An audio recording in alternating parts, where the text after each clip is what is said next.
We are on page Pei, which would be the equivalent of 159. Bottom of the page, chapter 6, beginning a new chapter. In this discussion, in this chapter, we're going back to the middle of chapter 4. If you remember, in chapter 4, we started a brackets, a parentheses, and this brackets basically started in the middle of chapter 4 and went till the very end of chapter 5, addressing a sort of side question that came up in chapter 4. What was the discussion in chapter 4? We had said earlier, Havayah Elokim, for God is like a sun and a sheath, a cover, meaning there's two names that God uses. There's more than two, but two in particular. Shem Yud K Vav K, or Yud and then Hey, Vav and then Hey. To keep it simple, in Chassidus lingo, we call it Havayah.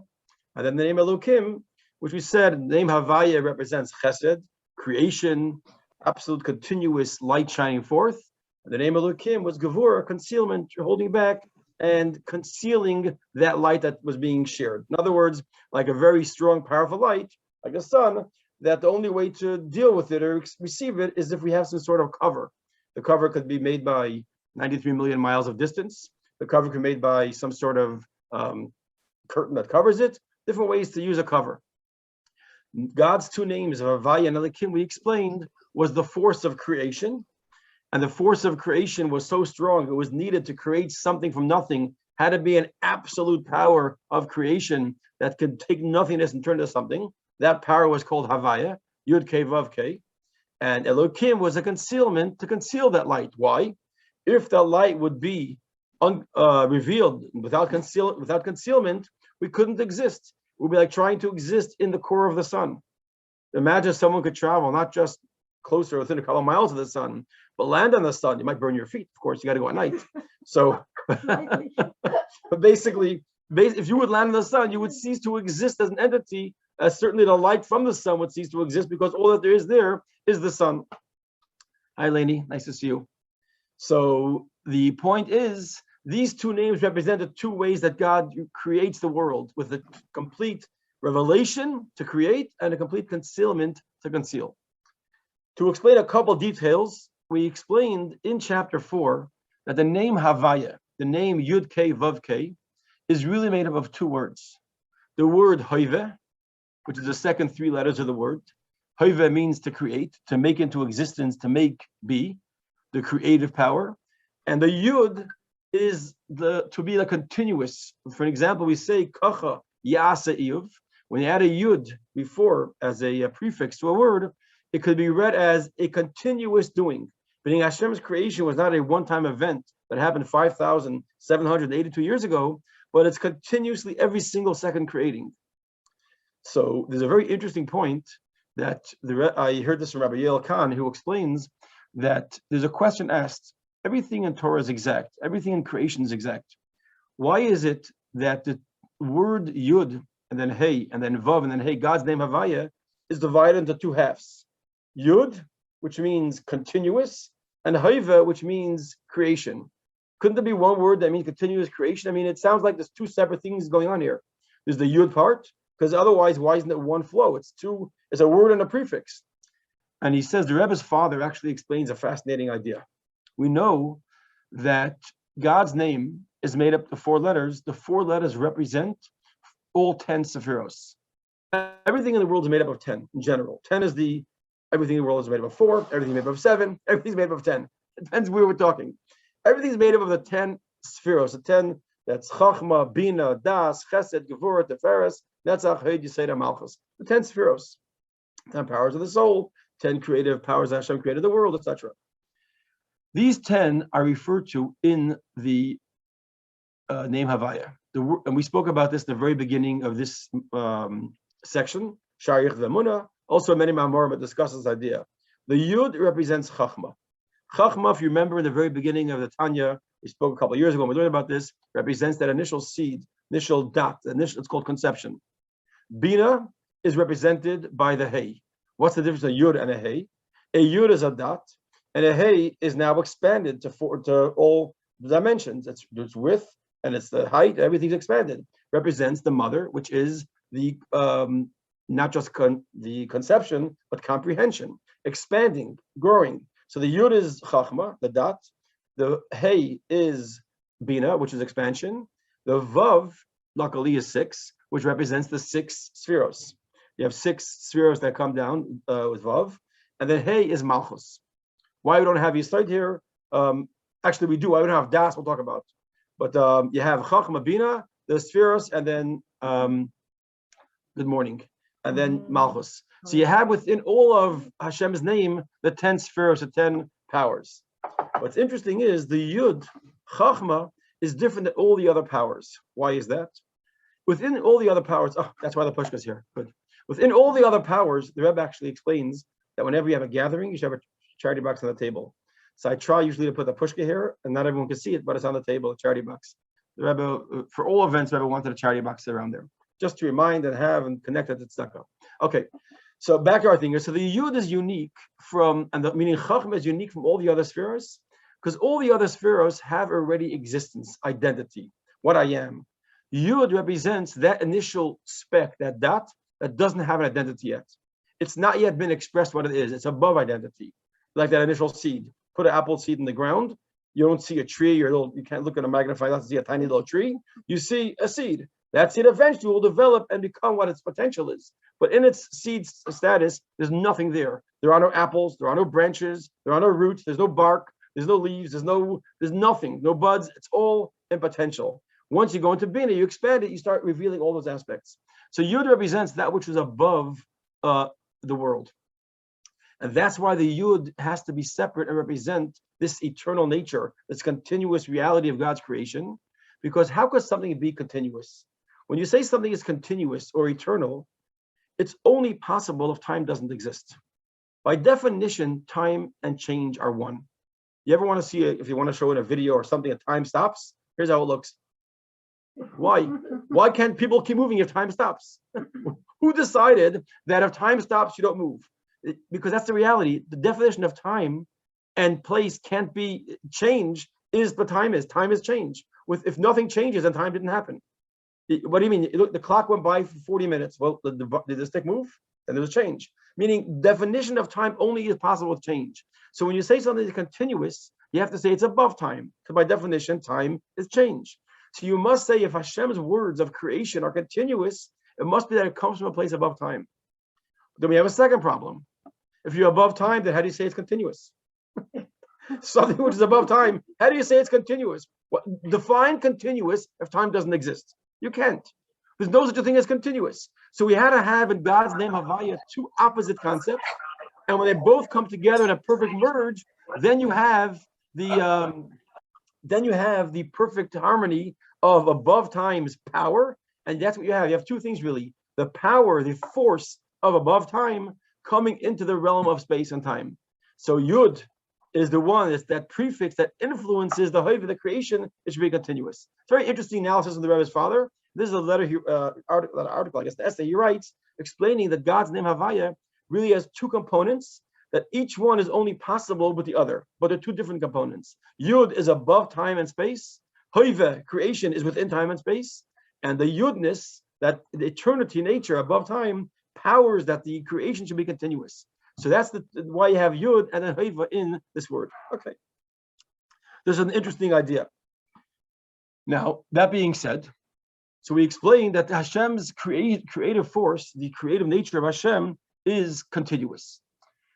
Now, in chapter 4, we really explained 3 out of 4 parts of the discussion. What do we explain? We explained that Hashem has 2 names that he uses in creation, Yud Kei Vav Kei, Havayah and Elokim. Havayah and Elokim. I would just say, Bereshis Bar Elokim, Elokim created, because Hashem used the force of concealment to create. So we explain in chapter 4, what is Shem Havayah, that we just talked about. What does it mean, Hagadol v'Hagibar?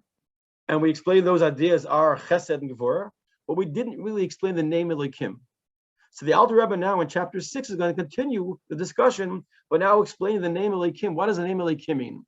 We explained Havayah, Hagadol v'Hagibar, the 2 Spheros that are represented by Havayah and Elokim. Now we're going to talk about what's Elokim. And Elokim is the important component that makes us exist as independent identities. As we spoke briefly, if you remember in the past, that what is Elokim? Elokim is that force, that energy that we spoke of, especially in the brackets at length, that Elokim is not just concealment. It's like a vehicle that defines and refines. So what makes each sphere what they are, Elokim gives it character. Like we said, the vessels, we gave an example, are like appliances. Havayah is like electricity. What makes that one appliance is that electricity in one place functions as a vacuum, and in one place it functions as a coolant, only because it's a vessel that's going in there. That means it's the vessel, Elokim, which defines and creates the identity, the nature, and the existence of each vessel. Because if not for Elokim, nothing would exist except God that is in himself. Okay. Now we're going to start chapter 6. Those looking inside the bottom of page Pei. We want to dedicate today's learning to all those need a Refuah Shalema, all those need blessings in their lives. People should have health and happiness and good news and healthiness. Perek Vav, V'hinei Shem Elokim, the name Elokim, which is the second name that we're going to discuss, because God, basically, we use different names, and each name that we use is describing or expressing an element of God. God is undefinable, undescribable. There's no way to describe Hashem. We're describing Hashem's way he manifests himself, how he expresses himself. Because Hashem in itself, in essence, has no description. Not tall, not short, not limited, not unlimited. But we're talking here in the world of expression, Shem Elokim hu Shem Midas Hagvura v'Hatzimtzum. The name Elokim is the name that expresses Hashem's strength, which is symptom, which is concealment. And we explained in the previous chapters why this is, we explained Gevura, it takes much greater strength to conceal than to reveal. And anyone who knows their own character knows when you want to say something, what's easier, to blurt it out or to restrain yourself? If you're doing something, to hide yourself is much trickier than to express yourself. It's a reality. That's how it's much easier to express than to hold back. Now, because in all matters of Torah, a name of something, its numerical value, are very integral to the identity of the thing. That means if two things have the numerical value, it means they're related. Now, it doesn't mean that we could just make up stuff and say, oh, that has a numerical value, that has a numerical value, so this is the connection. They both equal 83. It has to come from a source to tell you what the connection is. Everything is connected. But what's the lesson or the similarity between two things? We can't just say, if someone gets a tummy ache, you can say, oh, they're wearing a green hat. Oh, they ate peanut butter. Oh, they drank too much water. Because the other person drank the same thing. There are many more factors besides that one similarity they have. You could have that they both ate something that was tainted. It could be unrelated, but they both did similar things and both have stomach aches for different reasons. So having a similarity is only usable in Kabbalah or Chassidus if Torah tells us that similarity is what binds them. But without it, we can't just decide, okay, that this guy has a numerical value of that, so therefore, this is what it means. There is a connection, but what the connection is, we don't always know. Here he tells us the word Elokim, Hashem's name, and now you say it with a kuf. Remember, it's spelled with a hey, really. I'm just not saying God's name. Equals 86. We add up the numbers. Aleph Lamed is 31. Hey is 5. Yud is 10. Mem is 40 is 86. The word Hateva, which means nature, is also 86. Hey is 5. Tes is 9. Vez is 2. And Ayin is 70. That's equal 86. So 86 is the same numerical value of the word nature and the word Elokim. And he's telling us a very important message. Nature versus miracles is Elokim. When you see miracles, that's Havayah. We spoke about that in the last chapter. What breaks through miracles is the Havayah breaking through the Chesed. Breaking through the Gevura. When you see a miracle, that means you're seeing above nature. Nature is what's nature by definition? Nature is things that we see and don't realize, or could easily not realize that it's godliness. And there's really two general translations we give to the word nature, Teva, and Chassidus. One is, like it says about the Egyptians, that Tubu v'Yamsuf, they were dipped, they drowned, they were sunk into the sea. When something's in the sea, you don't see it. All you see is that which is outside the sea. One of the reasons it says why fish have such a good aura around them, because no one sees them, they're concealed. Something that's concealed can't have an ayin hara.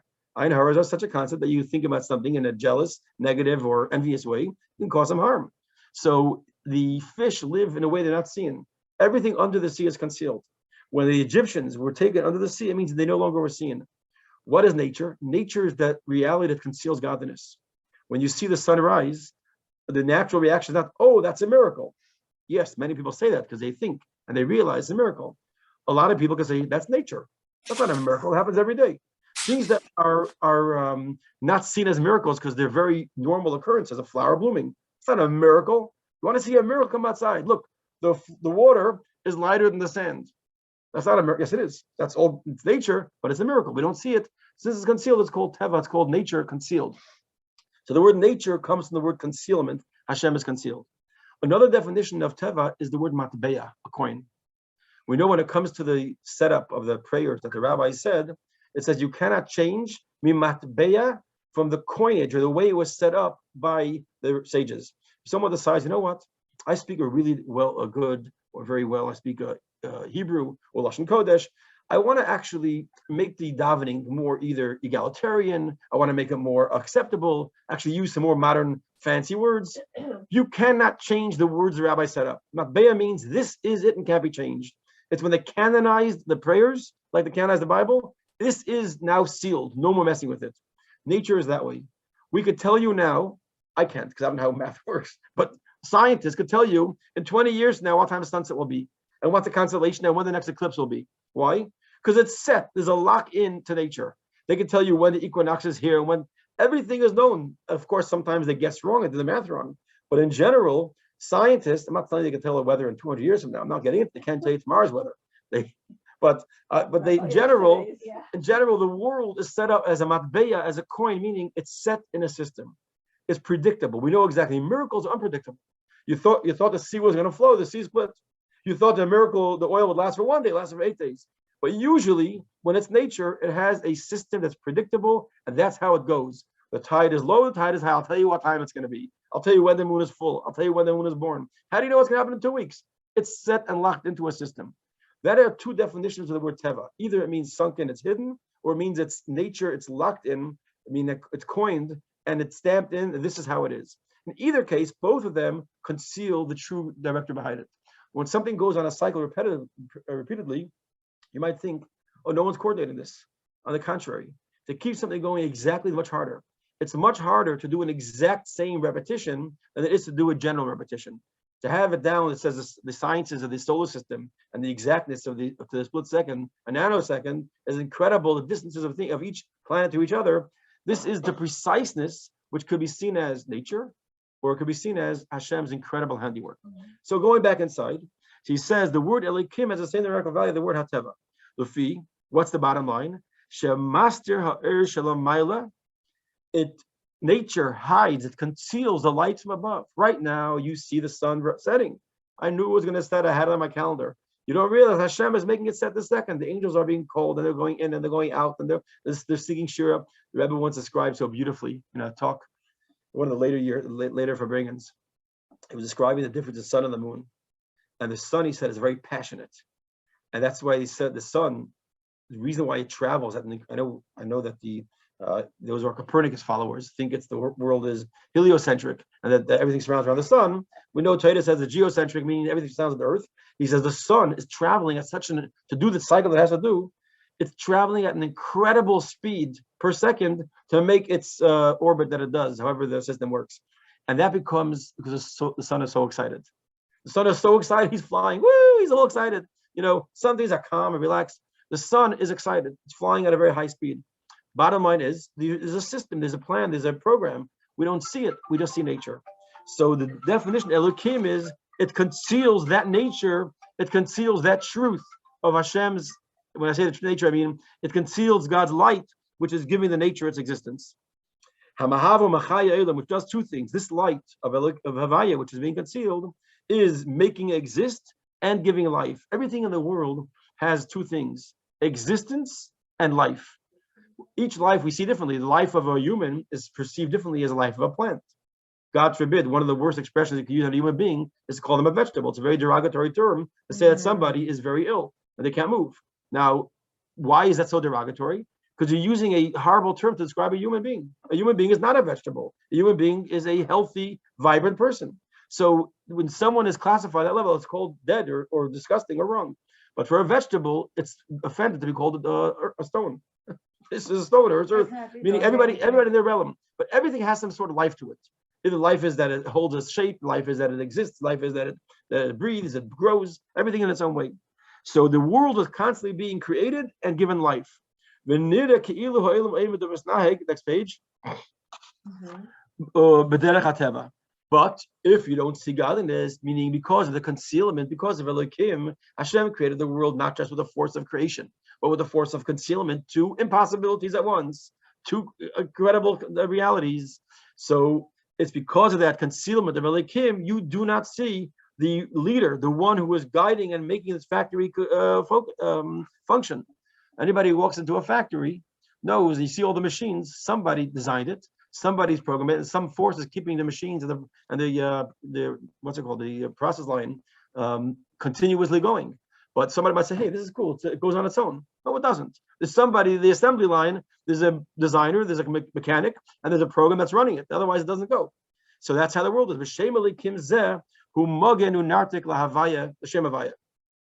And that's what Elokim is. So in this chapter, we're explaining what's Elokim. It's that force, that concealment that hides the true existence of the light of Hashem that gives life, that gives the world its life and gives the world its existence. So why does this cup exist here? It exists because Hashem gives it Havayah.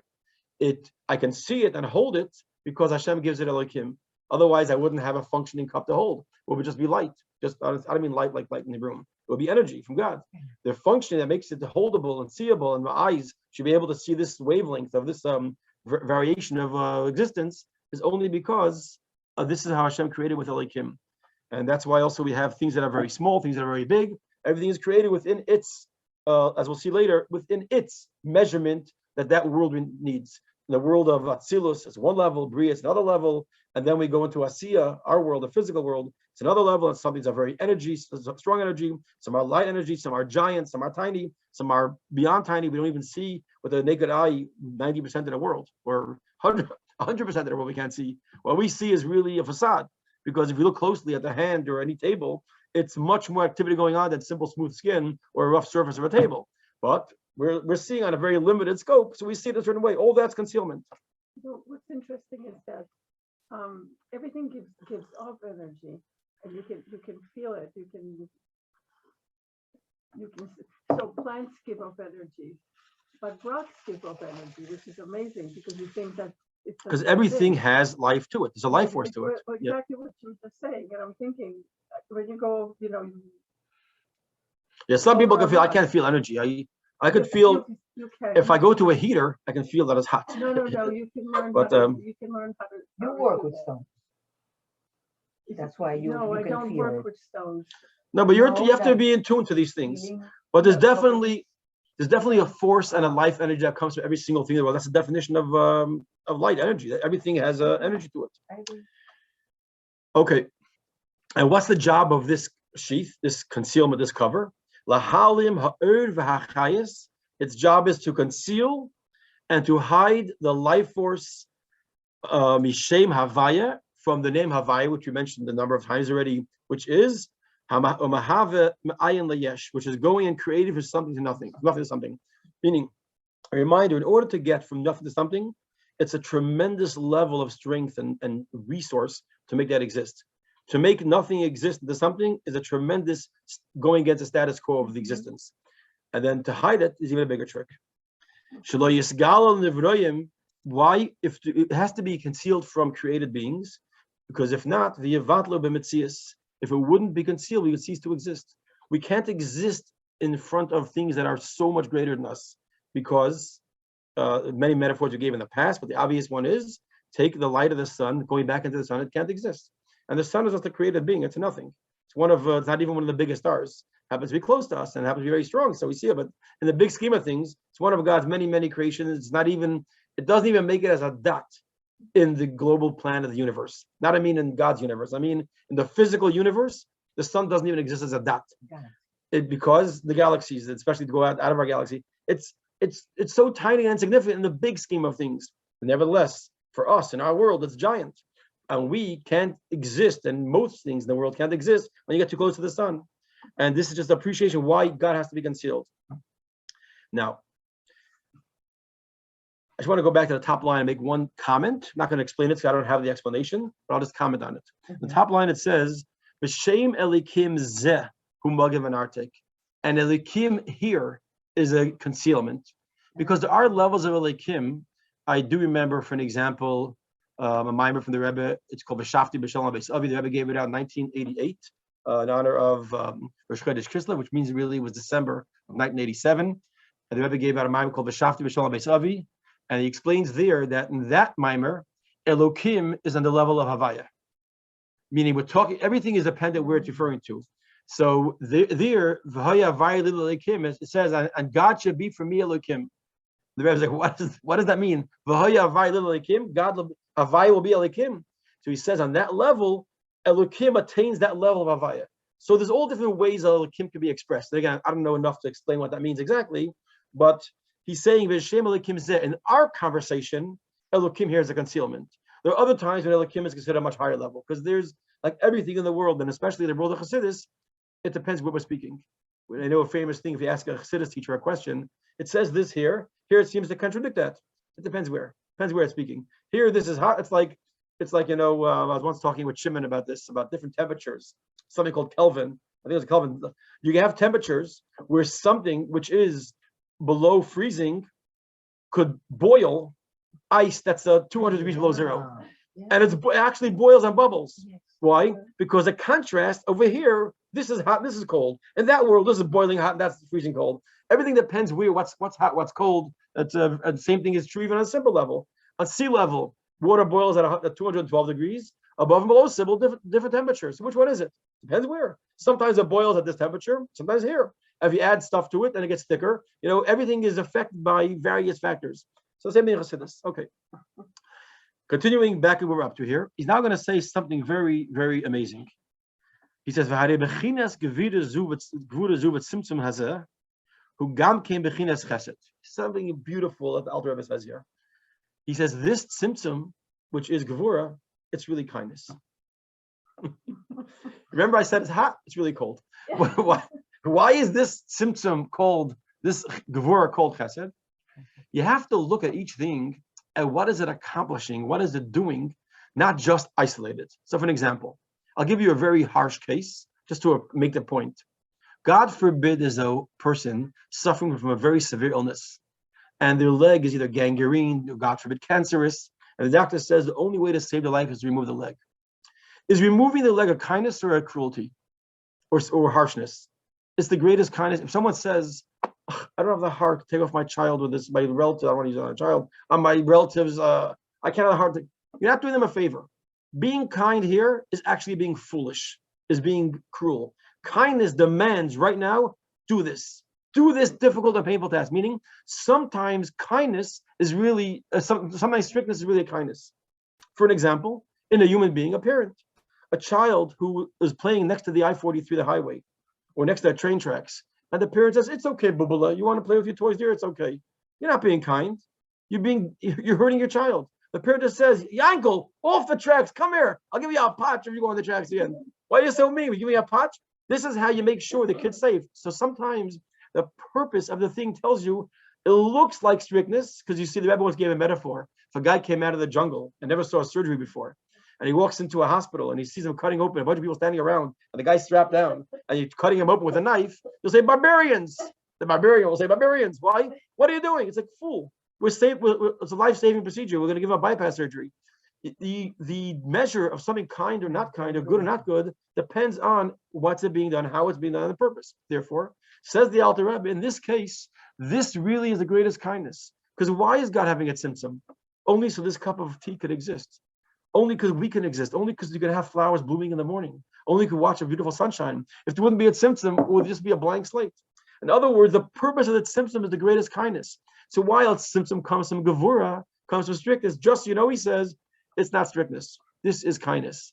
So he says, why? Yes, usually Havayah is chesed, and Elokim, tzimtzum, is gevura. Well, you should know, in truth, this is chesed. Why? Because this is the only way you're going to come to exist. If you want to, it's like you have a fire hose, and the hit comes with a cup of water, and he says, "Can I have water?" And you say, "1 second, let me shut off 99% of the hose." I thought you want to give me. Yes. And if I have the hose on, your cup's going to disappear. That's not going to work. Meaning the favor to the kid is to conceal 99.9% of the water. And then you could dribble the water into his cup and the kid could have some. But a fire hose can't do it. So you're not doing a favor by, you know what? Full force. Yes. We're going to fill up your cup and all your water balloons for you. Yishkoyach, you know. So chesed means, in this case, concealment, which is gevura. That's what he says here. We're on the middle of the fourth line. This type of strictness, which is strictness, and this type of concealment, who gam came bechinas chesed. Why? Because through that, it's only through this concealment that the world could be created. As long as we have full strength fire hose, we can't fill the cup of water. As long as we have full strength Havayah, you can't have a world. He bechinas gevura. For the zoo, and then he says furthermore, the zoo bechinas gevura, and this is the idea of gevura, haklula bechesed, which is included in the chesed. There's not the next word I think is here. 1 second. Meskalus hamides Zubazu. I'll go back to that in a second. The idea of eskalus means literally coming together. Usually you can have a lot of opposite things, and they can't have eskalus, or they seem to be conflicting. Let's take for an example many different shapes. You can have various little tiny things that are different shapes, or big things, they're different shapes, and they seem opposites. One is a triangle, one's a spring, one's a pull. They have nothing in common. If you put them all together, it makes a beautiful clock. Meaning, hiskalus means I'm taking parts that have nothing in common, not in their texture, not in their material, not in their function, and when I use them correctly, it becomes beautiful. Or a famous example is a painting. You take a painting or an orchestra. You have a lot of different sounds. No connection. One guy's a string instrument, a wind instrument, a percussion instrument, and then you say, okay, everyone together. It's like everyone's shah. You know? But if you do it right, in a way of harmony, it's actually beautiful. So he says using opposite forces in the right way is actual scholars of beauty. Merging a proper amount of chesed and gevura, this is incredible. This is the beauty. And that's really what's happening here. He says this is gevura, it's the gevura which is included in the chesed. So this is, by the way, what we've been doing the last 18 days. Today's the 18th day of the Omer. Hope we counted last night or today. And what we say every day today is chesed of chesed, gevura of chesed. Which one is it, gevura or chesed? Well, you can have a scholars, you have them coming together, a combination. You know, it's like people say it's a action comedy. Which one is it? It's has both aspects to it, and that makes it more interesting. So you can have all different elements mixed together that has the right final product that's appreciated easily. Same thing if you're cooking a dish. If you only use salt or only use sugar, that's not so good. And a lot of ingredients, if you look at the recipe list, look at the ingredients of recipe, a lot of times you have salt and sugar. And the question is, why put both in? Just put less sugar, you don't need the salt. No, each one has its component, and what it does, together they create a beautiful thing. Each on its own may not seem like they come together. And today's Yom Yom, it's a comment on the blending of each of the midot every day. Right. Today's Hayom talks about the, if I'm not mistaken, talks about the Rabbi Moshe Rapoport, that he said even from a thief you could learn. Meaning you could take the qualities of a thief, don't act like a thief and steal, but his qualities could be used, everything could be used out the right way. So here it's not called a negative trait or cruel or strictness, it's called kindness that you have concealment. Okay.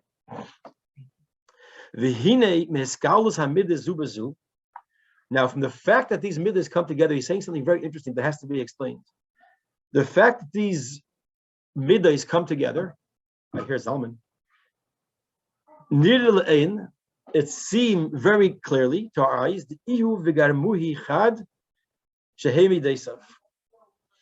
we see clearly this is the oneness of God. What allows, for example, let's take for a second, famous incident in Jewish history, go back 3,334 years, give or take about 2.5 weeks. The Jewish people left Egypt. Just before that, they had plagues. One of the plagues was a plague of hail. In the plague of hail, you had one of the great miracles was fire and water came down together as these little Molotov cocktails from God. It was a mixture of fire wrapped in ice, and they came and destroyed Egypt, all the little bombs. And it says that Hashem made peace between the fire and water. Fire and water by nature fight. They can't get along. One of them wins. Either the fire goes out or the water cooks out. You don't have both. So if you have a big fire and throw in a little bit of water, the water's gone. You have a smaller fire, a lot of water, the fire's gone. But to work together doesn't happen. What happened here? Hashem called in the bosses, angels, Gabriel, Michal, come here. We got to talk. We're making peace here for a couple hours. I got to take care of some business downstairs. Shake hands. We're going to make peace. We're going to work this out. So in other words, Hashem in his essence created peace. He did it. So we see that to create the relationship of fire and water, only God could do it. So how does that happen here? How is there coming together? So a lot of times we might think, 1 second, why is that so complicated? I do myself all the time. As a mother, I'll tell my kid, no more cookies after the 6th one or after the 10th one. I say, now I'm putting my foot down, at 1 o'clock in the morning. Yes, you're going to bed, now I'm the boss, So the bottom line is, what does that mean? It means that I also know how to mix in chesed and gvura. What's God unique? What do you have to have? It says you have to tap into the essence of God. You got to go back to the captains, call Angel Gabriel. Just tell them, listen, guys, just work it out for a while. We do it all the time in our things. We use chesed and gvura all the time together in positive ways and not such positive ways. What's so novel about God's virgin chesed and gvura? And that requires us to understand the following idea. By us, when we do chesed and gvura, one is compromised. Either the chesed is very weak or the gvura is very weak, not full strength. For an example, when you're doing normal cookies, it's really a sense of you feel much more of the chesed. You go, listen, you can have a tummy ache. You already had 6 cookies. That's enough. It's a different way. When you give a patch, the kid only sees really the gvura part. They don't see the chesed part. But there are times that kids could see one more than the other. But one is weakened and one's compromised and overwhelmed by the other, and together they make something good. Like when you mix the ingredients. If you put an equal amount of salt and sugar, that wouldn't be too great. You'll feel it, but you put in less of one or the other, this ends up being a sweet dish instead of being a savory dish. If you know how to match it. By Hashem, he doesn't weaken one or the other. Each one stays at full strength. The chesed stays full strength, godly chesed, which is powerful, more than locomotive. The gvura stays full strength, God's gvura, powerful. Nevertheless, they don't put each other out. That's the novelty. How is that possible? Only because it taps into the essence of God. Really, it's unique and not possible. We're not talking about the regular coming together and we mix in, okay, chesed and gvura, we mix it together, and I'm going to sort of act a little strict on the thing. Okay, we're not having another cotton candy, whatever the case is. Here we're talking where it's uncompromised strength of gvura, uncompromised strength of chesed, and nevertheless they come together. This is impossible. Only, that's what he says here. We see here clearly, by these 2 middays coming together in a perfect hybrid of existence, we can see clearly that they actually come one with God, meaning it's the godliness of it. It's not the 2 merging here, shaking hands. It's up there in heaven. God is doing some amazing, miraculous work to allow these 2 to come together. These are God's middays. Because in truth, God's middays, God's essence, is one with him.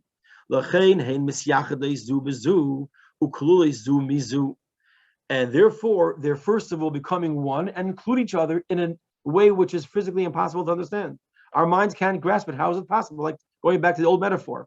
How could a giant elephant fit through a tiny eye of the needle if both retain their original size and dimension?